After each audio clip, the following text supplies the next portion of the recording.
चलिए तो बच्चों class 12 physics magnetism and matter को थोड़ा सा आगे बढ़ाते हैं, वैसे ख़त्म ही करना है आज। Okay, so we have learned about the classification of the material on the basis of magnetic property, जहाँ पे आप पढ़ के आए हो about the paramagnetic substances, diamagnetic substances and ferromagnetic substances, right. चलिए बच्चों, उसी फेरोमैग्नेटिक सब्सटेंसेस को थोड़ा सा हम आगे बढ़ाएंगे and we will talk about an important theory which is called as hysteresis cycle. Hysteresis cycle of ferromagnetic object, hysteresis cycle of ferromagnetic object, right?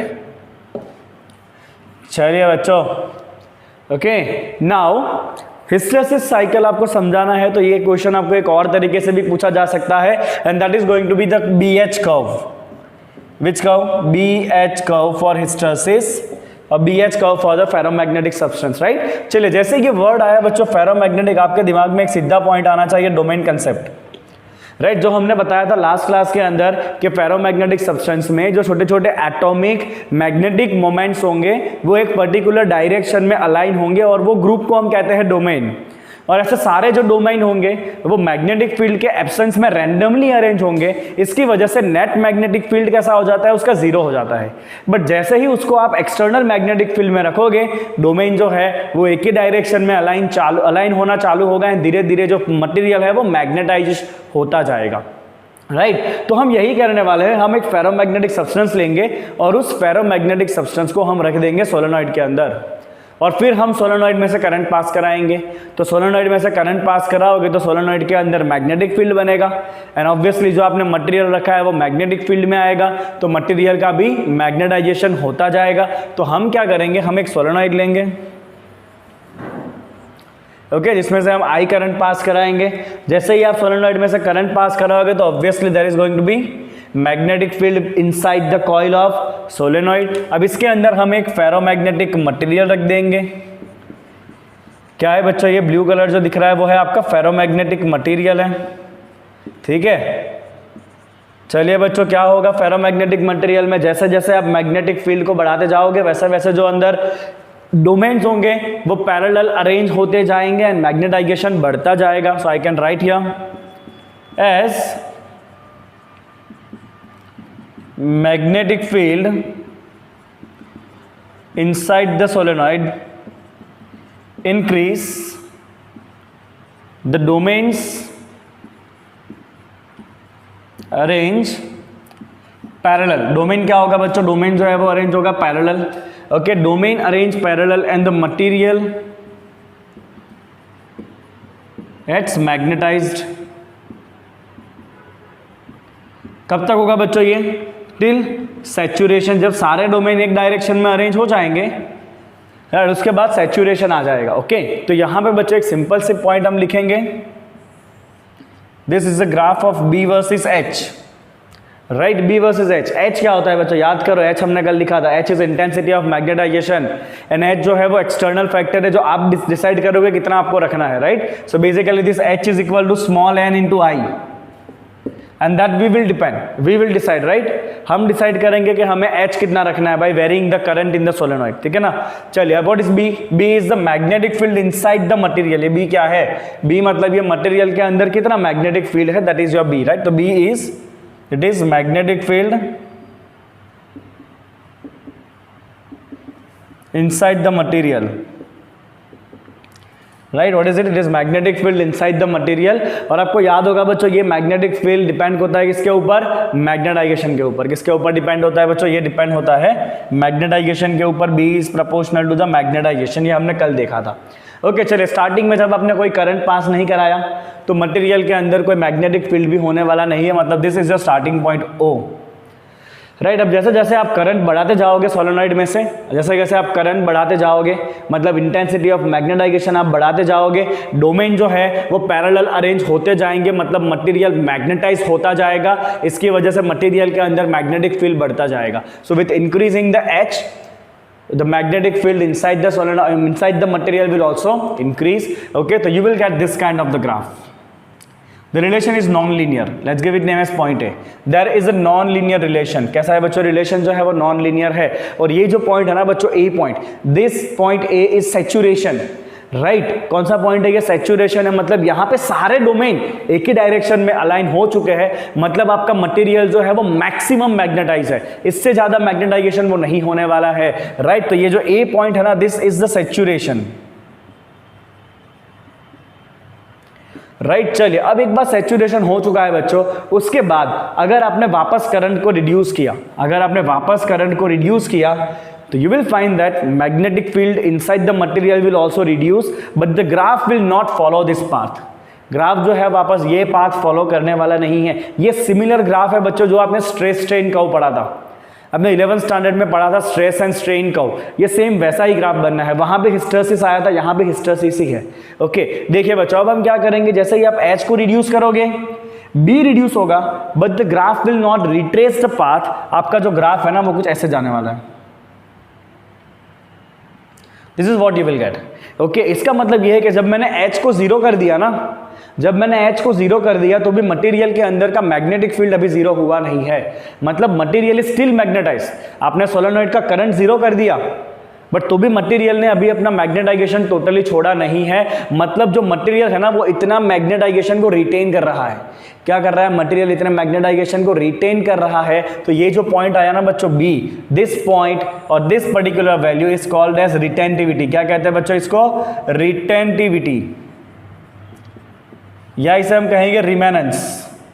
This is called as retentivity और remanence, right. तो retentivity is magnetic field inside the material when the H becomes zero। आपने H तो zero कर दिया, मतलब आपने current zero कर दिया, तो भी मटेरियल के अंदर कुछ ना कुछ मैग्नेटिक फील्ड बाकी बच जाएगा और उसे कहते हैं रिटेंटिविटी। तो मैं यहां पे डिफाइन कर देता हूं बच्चों, रिटेंटिविटी। सो रिटेंटिविटी इज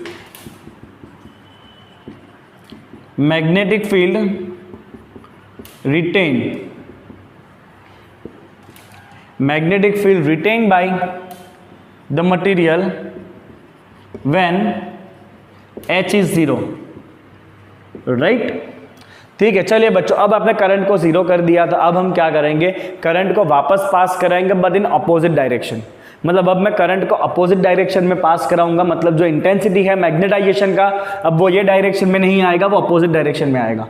तो यू विल फाइंड दैट जैसे ही आप करंट को रिवर्स करोगे तो कुछ डोमेन जो है वो फ्लिप हो जाएंगे, राइट। कुछ डोमेन फ्लिप हो जाएंगे और फ्लिप होने की वजह से नेट मैग्नेटिज्म धीरे धीरे घटेगा और एक ऐसा रिवर्स करंट आएगा जहां पे मटेरियल का मैग्नेटाइजेशन जीरो हो जाएगा, राइट। इसका मतलब अब अगर आप धीरे धीरे रिवर्स डायरेक्शन में H को बढ़ाओगे ना तो डोमेन फ्लिप होगा और ये मैग्नेटाइजेशन धीरे धीरे कम होगा and you will get this kind of the graph.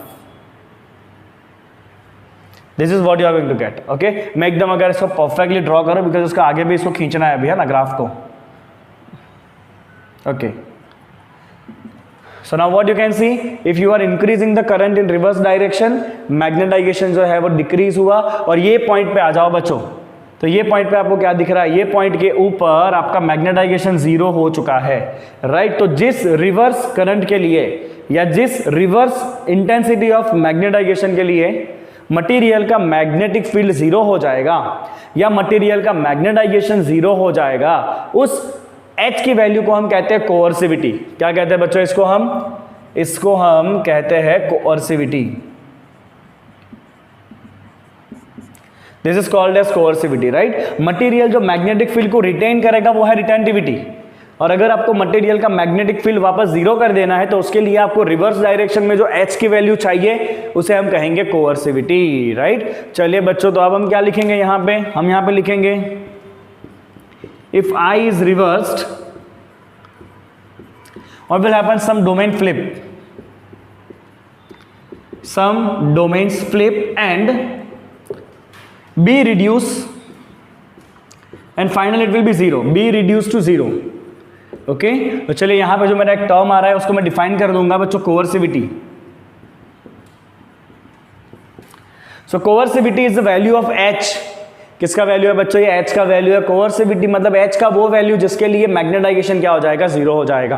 तो this is the value of H, that is basically in reverse direction, the value of H for which magnetic field inside the material become zero. Magnetic field inside the material become zero. Right, okay. चलिए बच्चों वापस एक बार, तो starting में जब आपने H को बढ़ाया, मैग्नेटाइजेशन बढ़ा, डोमेन पैरेलल अरेंज हुए, कब तक? जब तक सैचुरेशन ना हो जाए तब तक। जैसे ही सैचुरेशन हो गया उसके बाद जब आप H को रिड्यूस कर रहे हो, मैग्नेटिक फील्ड भी रिड्यूस हो रहा है, but that is not following the original path, right. That means जब आप H को जीरो कर दोगे घटा के, तब भी मैग्नेटिक फील्ड जीरो नहीं हुआ है, मटेरियल ने कुछ ना कुछ मैग्नेटिक फील्ड रिटेन किया है, जिसे हम कहते हैं रिटेंटिविटी। अगर आप ये मटेरियल का मैग्नेटिक फील्ड जीरो करना चाहते हो तो आपको क्या करना पड़ेगा? करंट डायरेक्शन को रिवर्स करना पड़ेगा। That means you will reverse the value of H। Okay, जैसे ही आप रिवर्स डायरेक्शन में H को बढ़ाते जाओगे, जो डोमेन है वो फ्लिप होंगे अपोजिट डायरेक्शन में। कब तक? जब तक नेट मैग्नेटिक मोमेंट जीरो ना हो जाए तब तक। ओके, और H का वो वैल्यू जिसके लिए मटेरियल का मैग्नेटिक फील्ड या मटेरियल का जो मैग्नेटाइजेशन है वो जीरो हो गया, H का वो वैल्यू जिसके लिए मटेरियल का मैग्नेटिक फील्ड या मैग्नेटाइजेशन जीरो हो गया, उसे हम क्या कहेंगे बच्चों? उसे हम कहेंगे कोअर्सिविटी। चलिए, अगर आप H की वैल्यू और बढ़ाओगे बच्चों रिवर्स डायरेक्शन में, राइट, तो धीरे धीरे सारे डोमेन फ्लिप हो जाएंगे, और जब वापस सारे डोमेन एक ही डायरेक्शन में हो जाएंगे, you will again get the reverse saturation. See, आप जैसे कैसे वापस H को बढ़ाओगे ना बच्चों, वैसे वैसे क्या होगा? वापस डोमेन फ्लिप होके सब एक ही डायरेक्शन में होते जाएंगे। Means the magnetization will again increase till the saturation. Okay, till the point of saturation. Okay, अब रिवर्स डायरेक्शन में सैचुरेशन हो चुका है, आप वापस करंट को धीरे धीरे रिड्यूस करो। करंट को आप रिड्यूस करोगे, मैग्नेटिक फील्ड भी रिड्यूस होगा। अगेन यू विल फाइंड कि करंट को आप रिड्यूस करके जब जीरो कर दोगे ना, वापस मटेरियल का मैग्नेटिक फील्ड जीरो होने वाला नहीं है। तो अगर आप वापस ये H को रिड्यूस करोगे, मैग्नेटाइजेशन भी रिड्यूस होगा, बट वापस क्या मिलेगा आपको? रिटेंटिविटी। तो यहां पे वापस बच्चों आप क्या कर चुके हो? आप H को जीरो कर चुके हो, बट मटेरियल ने अगेन इतना जो मैग्नेटिक फील्ड है वो रिटेन किया है। अगर आप ये मैग्नेटिक फील्ड को जीरो करना चाहते हो तो क्या करेंगे? करंट के डायरेक्शन को वापस रिवर्स करेंगे, डोमेन फ्लिप होगा। ओके, वापस आपको H के इस वैल्यू के लिए, H के आपको इस वैल्यू के लिए क्या होने वाला है बच्चों? H के इस वैल्यू के लिए मटेरियल का मैग्नेटाइजेशन वापस जीरो हो गया। मतलब ये वापस कौन सा पॉइंट है आपका बच्चों? कोअर्सिविटी है। कौन सा पॉइंट है ये आपका? कोअर्सिविटी है, राइट। ये कौन सा पॉइंट है आपका? रिटेंटिविटी। ठीक है ना, this is the retentivity point. Okay, चलिए बच्चों आप और H को बढ़ाते जाओ, धीरे धीरे मटेरियल वापस मैग्नेटाइज होगा and you will gate again the saturation point. Okay, so this is how you will get the curve of magnetization and demagnetization of ferromagnetic material. अब जैसे जैसे I को बढ़ाओगे material will become magnetized, I को आप घटाओ material वापस demagnetise होगा, but जो रास्ता है वो सेम रहने वाला नहीं है। You will get this kind of the closed curve. And remember one thing, ये क्लोज कर्व के अंदर जो एरिया कवर होगा ना पूरा, this area under the curve, area under the curve is heat produced per unit volume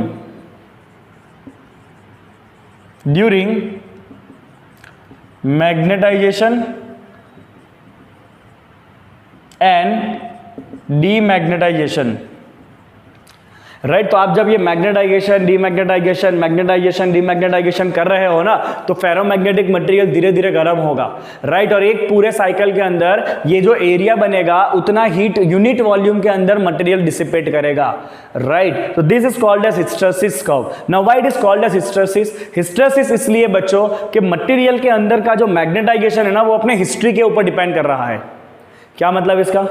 मतलब इसका ये है, आप देखो बच्चों यहां पे आपने H का वैल्यू घटाया, H जीरो हो गया बट B अभी तक जीरो नहीं हुआ। H तो जीरो हो गया, इस पॉइंट पे देखो H जीरो हो चुका है बट अभी तक B जीरो नहीं हुआ है। फिर जब आपने H को रिवर्स किया तब जाके धीरे धीरे धीरे वापस B जीरो हुआ। मतलब आपका जो B है ना वो H के पीछे चल रहा है। B क्या कर रहा है बच्चों? B जो है वो H के पीछे चल रहा है, ओके क्योंकि H तो जीरो हो जा रहा है बट B अभी तक जीरो नहीं हो रहा है। आपको H को और रिवर्स ले जाना पड़ रहा है तब जाके B जीरो हो रहा है, राइट। इसका मतलब जो B है वो H के पीछे पीछे चल रहा है। That is why the value of B depends upon the history of the material, right B जो है वो किस पे डिपेंड करता है, मटेरियल का हिस्ट्री क्या है उसके ऊपर डिपेंड करता है, that is why this is called as hysteresis cycle. क्या कहते हैं इसको हम, हिस्टरेसिस साइकिल कहते हैं, राइट। तो this should be very very very clear to you. Hysteresis cycle में कहां से कौन कौन से पॉइंट आएंगे, वो starting from zero, saturation, retentivity, coercivity, saturation, retentivity, coercivity and saturation. Okay retentivity क्या है बच्चों, जब H 0 हो जाएगा तब जो B का वैल्यू मटेरियल ने अभी पकड़ के रखा है उसे कहते हैं रिटेंटिविटी, और उस B को 0 करने के लिए जो H का वैल्यू आपको चाहिए रिवर्स डायरेक्शन में उसे कहेंगे coercivity. It should be very clear to you. चलिए कॉपी करिए फटाफट बच्चों इसको। चलिए बच्चों तो अब बात करते हैं about the permanent magnets and electromagnets. छोटी सी थियरी है ये, permanent magnets and electromagnets, right. चलिए बच्चों, permanent magnets are those which once you will magnetize they should retain their magnetic property for a very long period at a room temperature, right. चलिए बच्चों तो ये जो है they should retain their magnetization, they should retain their magnetization for long period of time, right, once they are magnetized, right. एक बार आपने इन material को magnetise कर दिया उसके बाद भले आप एक्सटर्नल मैग्नेटिक फील्ड को हटा दो तो भी मैग्नेटाइजेशन जल्दी जीरो नहीं होना चाहिए। They should retain the magnetization for long time, that is why they are called as permanent magnets. चलिए बच्चों सवाल यह है मटेरियल को मैग्नेटाइज करेंगे कैसे। तो मटेरियल को मैग्नेटाइज करने के लिए हमें जिस मटेरियल को मैग्नेटाइज करना है जिसके अंदर पर्टिकुलरली डोमेन होना चाहिए, मतलब it should B ferromagnetic substance. कैसा होना चाहिए भाई, वो फेरोमैग्नेटिक होना चाहिए। आप एक लकड़ा लेकर लकड़े को कितनी भी कोशिश करोगे वो मैग्नेट नहीं बनने वाला है, right. You have to take a ferromagnetic material, you have some particular choices.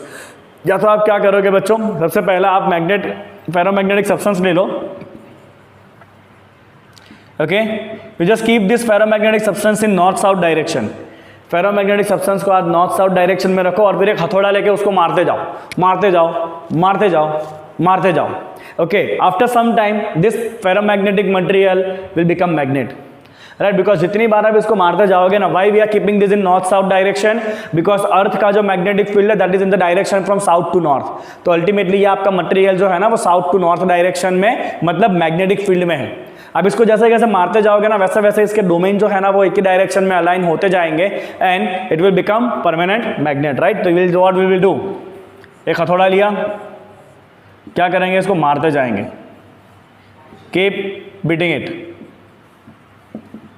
Right. ये फर्स्ट चॉइस है। या दूसरी चॉइस है बच्चों जो आप छोटे थे जब आपने किया ही होगा कि एक आयरन का टुकड़ा ले लो और उसको मैग्नेट के पास रहने दो लंबे समय तक, ओके। वो अपने आप आयरन का टुकड़ा भी क्या बन जाएगा, मैग्नेट बन जाएगा, ओके। या आप ये कर सकते हो कि आप एक फेरोमैग्नेटिक मटेरियल ले लो और उसको मैग्नेट से मारते जाओ, मारते जाओ, मारते जाओ, मारते जाओ, वो खुद भी क्या बन जाएगा, मैग्नेट बन जाएगा, राइट। बट जो मोस्ट अप्रोप्रिएट वे, सबसे अप्रोप्रिएट वे है, you will take a solenoid. एक सोलेनॉइड लोगे जिसमें से करंट पास कराओगे and we require very strong magnetic field in the core of solenoid. तो वो तो हम कर सकते हैं, या तो हम करंट बहुत ज़्यादा रखें या तो फिर सोलेनॉइड के अंदर नंबर ऑफ टर्न्स बहुत ही ज़्यादा रखेंगे, क्योंकि जितना ज़्यादा नंबर ऑफ टर्न्स होगा उतना सोलेनॉइड का मैग्नेटिक फील्ड बढ़ेगा। उसके अंदर आपको जो मटेरियल को मैग्नेटाइज करना है वो मटेरियल रख दो, that should be ferromagnetic, right. इसके अंदर आप बच्चों फेरोमैग्नेटिक मटेरियल डाल दो सोलेनॉइड के अंदर, तो सोलेनॉइड के अंदर वैसे भी मैग्नेटिक फील्ड रहेगा। जैसे ही आप फेरोमैग्नेटिक मटेरियल को अंदर डालोगे डोमेन धीरे धीरे एक ही डायरेक्शन में अलाइन होते जाएंगे and this material will become magnetised, okay. तो इस तरह से भी आप मटेरियल को मैग्नेटाइज कर सकते हो, that's a quite simple thing, okay. Which are the materials which can be behaving as a permanent magnets. तो जैसे कि हमने कहा बच्चों कि अगर हम एक्सटर्नल फील्ड को हटा भी दे तो भी मैग्नेटाइजेशन जीरो नहीं होना चाहिए। मतलब जो मटेरियल है वो लंबी समय तक मैग्नेटिक फील्ड को होल्ड करना चाहिए, मतलब it should have high retentivity. कैसा होना चाहिए भाई ये मटेरियल जो है, it should have high retentivity, right. Then high coercivity, high retentivity, high coercivity. Why high coercivity? High coercivity इसलिए बच्चों बिकॉज कोअर्सिविटी मतलब वो मैग्नेटिक फील्ड या वो इंटेंसिटी ऑफ मैग्नेटाइजेशन जिसके लिए मटेरियल का मैग्नेटिक फील्ड क्या हो जाएगा, अंदर जीरो हो जाएगा। ठीक है ना। तो आपका जो परमानेंट मैग्नेटिक मटेरियल है बच्चों, वो कंपलसरी ऐसा होना चाहिए जिसका कोर्सिविटी हाई हो। वो इसलिए कि अगर मान लो कि कोई एक्सटर्नल मैग्नेटिक फील्ड उसको एक्सीडेंटली लग गया, एक्सीडेंटली अगर कोई एक्सटर्नल मैग्नेटिक फील्ड लग गया, राइट, या फिर थोड़ा बहुत टेम्परेचर ऊपर नीचे हो गया, या फिर मटेरियल के अंदर कुछ डैमेज हो गया, तो ऐसी सारी चीज़ों से मटेरियल का मैग्नेटिक फील्ड जो है वो, या मटेरियल का जो मैग्नेटाइजेशन है वो जाना नहीं चाहिए। That is why the material should have high coercivity. Why? To protect magnetization from accidental magnetic field और टेम्परेचर चेंज और सब मैकेनिकल डैमेज। ये सब चीज़ों की, ये सब चीज़ें जब होगी उसके साथ, तो भी वो मटेरियल जो है वो मैग्नेटिक प्रॉपर्टी को रिटेन करना चाहिए। That's why this should have high coercivity, it should have high retentivity and it should be highly permeable. Permeable इसलिए भाई क्योंकि वो परमिएबल होगा तो ही तो मैग्नेटाइज होगा ना, ये अपने अंदर से मैग्नेटिक फील्ड को जाने देना चाहिए, तभी तो मैग्नेटाइज होगा ना। That means it should have highly permeable. इसका मतलब जब ये आप सबको कंबाइन करोगे ना, it should have broad hysteresis cycle. कैसा होना चाहिए भाई उसका hysteresis cycle? It should have broad hysteresis cycle, right. तो ये जो परमानेंट मैग्नेट्स है बच्चों, उसका हिस्टैरिसीस साइकिल में रिटेंटिविटी भी ज़्यादा होगी, कोअर्सिविटी भी ज़्यादा होगी। It's a graph of B/H। So you will get very broad cycle here. आपको ऐसा ब्रॉड हिस्टैरिसीस साइकिल मिलने वाला है, किसके लिए? For the permanent magnets. Permanent magnets can also be called as hard ferromagnetic substance. इसके लिए हिस्टैरिसीस ग्राफ कैसा होगा? बहुत ही ब्रॉड होगा। चलिए, कौन सा ऐसा मटेरियल है they can become, so that is a steel, right? Then iron, cobalt, alnico जो हमने कल लिखा था, right? That is a alloy of some particular thing। और इसमें एक और alloy भी दिया, that is ticonal, ticonal। So this materials are used to make this kind of the permanent magnets। ठीक है, चलिए बच्चों, ये तो हो गया परमानेंट मैग्नेट्स। अब बात करते हैं इलेक्ट्रोमैग्नेट्स के बारे में। इलेक्ट्रोमैग्नेट्स मतलब ऐसे मटेरियल जिसके अंदर से आप जब करंट पास कराओ, मतलब क्या है कि जब उसको आप एक्सटर्नल फील्ड में रखो तब वो खुद मैग्नेटाइज होने चाहिए, और जैसे ही आप एक्सटर्नल फील्ड हटा दो वापस मटेरियल का मैग्नेटिज्म जीरो हो जाना चाहिए। इसका मतलब है they should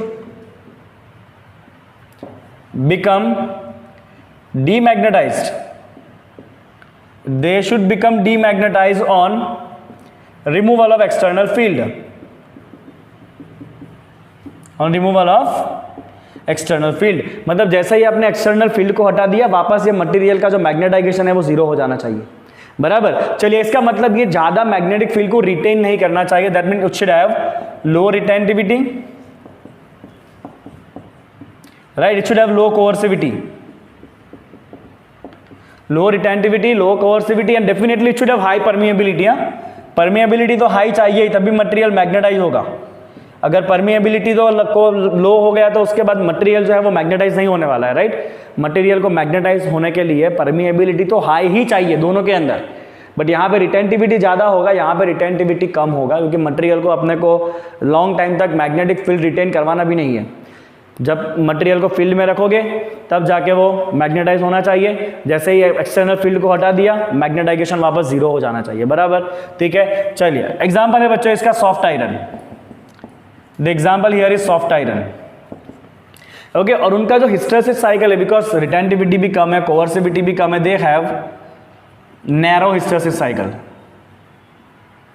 narrow hysteresis cycle, okay. तो उनका जो हिस्टैरिसीस साइकिल है ना, that is BH curve, that is going to be having low retentivity, low coercivity. तो जो साइकिल है वो कैसा बनेगा बच्चों? नैरो बनेगा। The cycle is narrow. Narrow cycle का एक और फायदा है कि जब आप इसको frequently magnetize demagnetize magnetize demagnetize करोगे तो इतना हीट प्रोड्यूस होने वाला नहीं है, बिकॉज एरिया भी कम है, राइट। जितना एरिया कम होगा उतना हीट भी कम प्रोड्यूस होगा when you will do magnetize and demagnetize, right. So it produce less heat on frequent magnetizing cycle। चलिए बच्चों, ये बेसिकली कहाँ यूज होता है बताओ? तो ये यूज होता है गार्बेज में से आयरन को उठाने के लिए, राइट। तो गार्बेज है, अगर बहुत सारा कचरा पड़ा हुआ है और उसके अंदर कुछ आयरन या कुछ मैग्नेटिक मटेरियल्स है और उसको उठाना है, राइट। तो एक क्रेन होगा, क्रेन के साथ सोलेनॉइड होगा, उसके अंदर सॉफ्ट आयरन होगा, ओके वो क्रेन को जैसे ही कचरे के पास ले जाया जाएगा, सोलेनॉइड में से करंट पास करेंगे, सोलेनॉइड में से करंट पास करेंगे तो जो सॉफ्ट आयरन है अंदर, it will start behaving as a magnet. तो जितने भी आयरन पीस होंगे वो सबको उठा लेगा। ओके बाहर लेके आएगा उसको, सोलेनॉइड में से करंट जीरो करेंगे, मटेरियल का मैग्नेटाइजेशन भी जीरो हो जाएगा, अपने आप जो भी कचरा होगा वो सारा दूसरी जगह पे गिर जाएगा। Okay so this is used in a magnetic crane.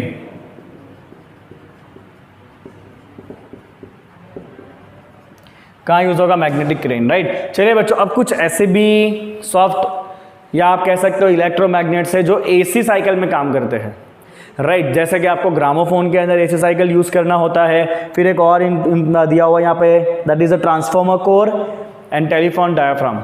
Transformer core and telephone diaphragm, I will write it here. Transformer core and telephone diaphragm. तो इसमें जो फेरोमैग्नेटिक मटेरियल है ना, right, it is working under the AC cycle. AC cycle मतलब बहुत ही frequently current जो है वो फ्लक्चुएट होगा, तो इसका मैग्नेटाइजेशन भी बहुत ही फ्रिक्वेंटली फ्लक्चुएट हो रहा है, राइट। तो यहाँ पे तो बच्चों वेरी नेसेसरी कि हिस्टेरेसिस साइकिल जो है वो जितना बने उतना नैरो होना चाहिए, बिकॉज यहाँ पे तो बहुत ही फ्रिक्वेंटली मैग्नेटाइजेशन एंड डीमैग्नेटाइजेशन होने वाला है, because they are working under AC circuit. Okay so you can write here, due to operation under AC circuit they must have very narrow hysteresis cycle। उनका जो हिस्टेरेसिस साइकिल है वो तो एकदम narrow होना चाहिए। ओके तो चलिए बच्चों, यहाँ पे सारा डिस्कशन कंप्लीट होता है about the magnetism and matter. Okay फटाफट इसको लिखिए, इसके बाद एक न्यूमेरिकल गिनने वाले हैं और फिर करेंगे एक्सरसाइज। चलिए कॉपी करिए क्विकली इसको। चलिए बच्चों, सवाल नंबर 5.11, a domain in a ferromagnetic iron is in the form of a cube of a side length 1 micrometer. तो बच्चों बेसिकली फेरोमैग्नेटिक का क्वेश्चन है ये, इसके डोमेन का साइज दिया है और उसका डोमेन कैसा कहा गया है भाई? डोमेन जो है वो क्यूब है और इस क्यूब का आपको जो साइज दिया हुआ है that is 1 micrometer, that is 10⁻⁻⁶ meter. तो एक डोमेन का वॉल्यूम कितना हो जाएगा भाई? वॉल्यूम होता है L क्यूब, दैट इज 10⁻⁻18 है ना। 10⁻⁻6 का क्यूब करोगे तो एक डोमेन का वॉल्यूम कितना होगा? 10⁻⁻18 मीटर क्यूब एक डोमेन का वॉल्यूम है। आगे देखते क्या दिया है। Estimate the number of iron atom in the domain and the maximum possible dipole moment and magnetisation of the domain. ओहो क्या पूछा है आपको? पूछा गया है number of atom in one domain, कोई बात नहीं हो जाएगा। फिर आपको पूछा गया है दूसरा, क्या था वो? Yes, maximum possible dipole moment, maximum possible dipole moment and magnetisation कितना रहेगा? चलिए डेटा तो और देना ही पड़ेगा।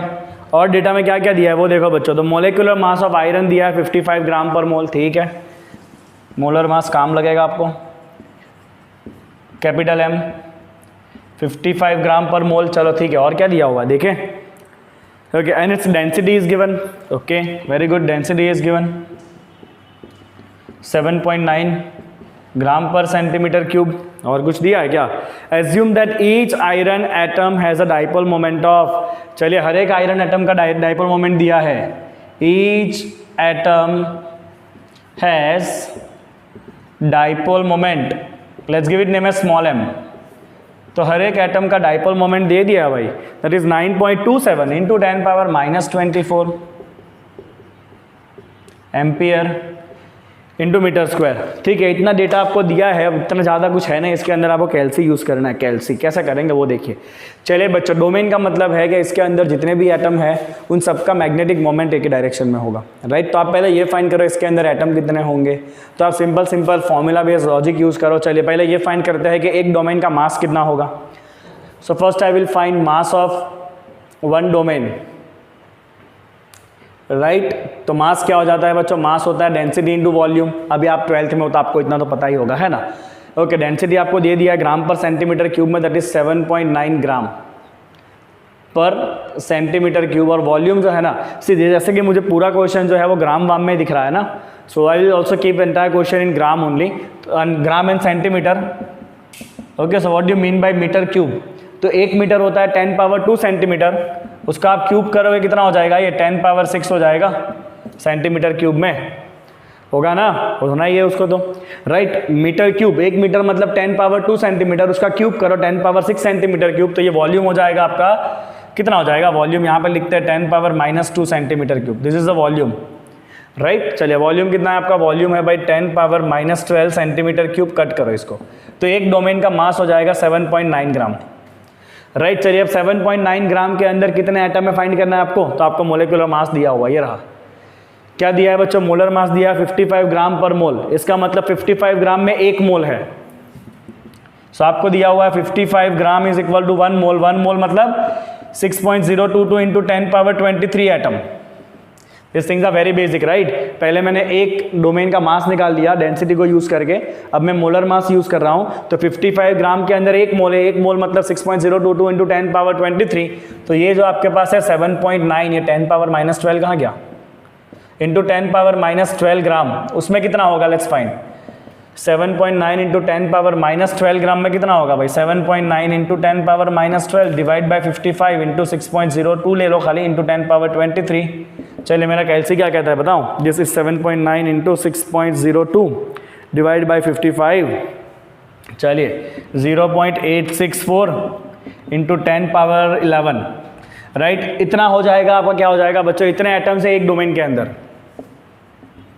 ये क्या है भाई? ये है आपका number of atom in each domain, ठीक है, number of atom in each domain. चलिए बच्चों मैक्सिमम मैग्नेटिक मोमेंट कितना होगा?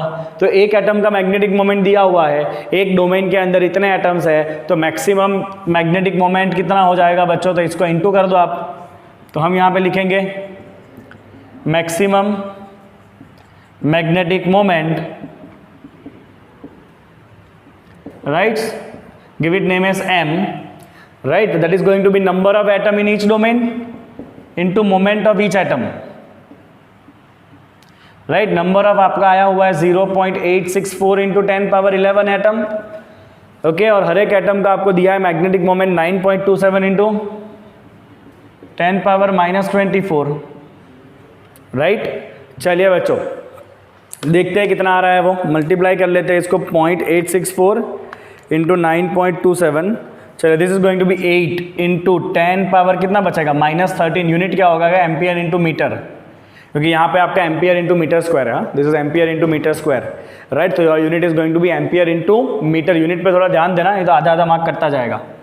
तो it is the magnetic moment of each domain, एक डोमेन का मैग्नेटिक मोमेंट इतना होगा। आपको ये भी पूछा है व्हाट इज मैग्नेटाइजेशन, तो मैग्नेटाइजेशन क्या होता है भाई? It is magnetic moment per unit volume, हाँ तो ले लो, कर लेते हैं वो। चलिए तो magnetisation capital M is magnetic moment per unit volume. चलो मोमेंट कितना है भाई? 8 into 10 power -13 ampere into metre. अब यहाँ पे मीटर में है तो हम वॉल्यूम को मीटर क्यूब में रखेंगे, राइट। ये अभी आप 12th स्टैंडर्ड में हो तो आप इतना म्यूचुअली डिसाइड कर सकते हो, राइट, कि कौन सा यूनिट किसके अंदर रखना है वो। ओके, यहाँ पे पूरा कैलकुलेशन मैंने ग्राम सेंटीमीटर रख के इसलिए किया बिकॉज डेंसिटी भी ग्राम पर सेंटीमीटर क्यूब था, मोलर मास भी ग्राम था, that's why I have used gram per centimetre cube, बराबर। बट अगर आप यहाँ पे आप कैलकुलेट कर रहे हो, यहाँ पे एम्पियर इंटू मीटर है, तो आपको जो वॉल्यूम रखना है वो आप वॉल्यूम किस में रखोगे? मीटर क्यूब में रखोगे, right. That is 10 power -18 metre cube, 10 power -18 metre cube. यहाँ पे यूनिट में गड़बड़ हो रहा है, जिस एम्पियर इंटू मीटर स्क्वायर। चलिए ठीक है, अब इसको सिंप्लीफाई करेंगे तो ये आपका ऊपर आ जाएगा, that is going to be magnetic moment is equal to 8 into 10 power 5 ampere per metre. इतना हो जाएगा आपका मैग्नेटाइजेशन। क्या है भाई? ये है मैग्नेटाइजेशन, जिसे हम कहते हैं magnetic moment per unit volume. Magnetisation कितना होगा आपका? मैग्नेटाइजेशन हो जाएगा आपका magnetic moment per unit volume. Is it clear? तो पहले मैंने ये फाइंड किया कि एक छोटू से डोमेन का मास कितना है। अभी इतने मास के अंदर कितने एटम होंगे, आप मोलर मास से फाइंड करो। अब एक एटम का मोमेंट आपको दिया है तो इतने एटम का मोमेंट कितना है? That is the maximum moment of one domain. अब मैग्नेटाइजेशन फाइंड करना है, that is the moment divide by volume, that's it, हो गया आपका खेल खत्म। चलो तो यहाँ पे आपका थियरी पार्ट और सारे जितने भी एग्जाम्पल है वो कंप्लीट होते हैं। आगे बात करेंगे अबाउट द एनसीईआरटी एक्सरसाइज, फटाफट इसको कॉपी करेंगे सब लोग।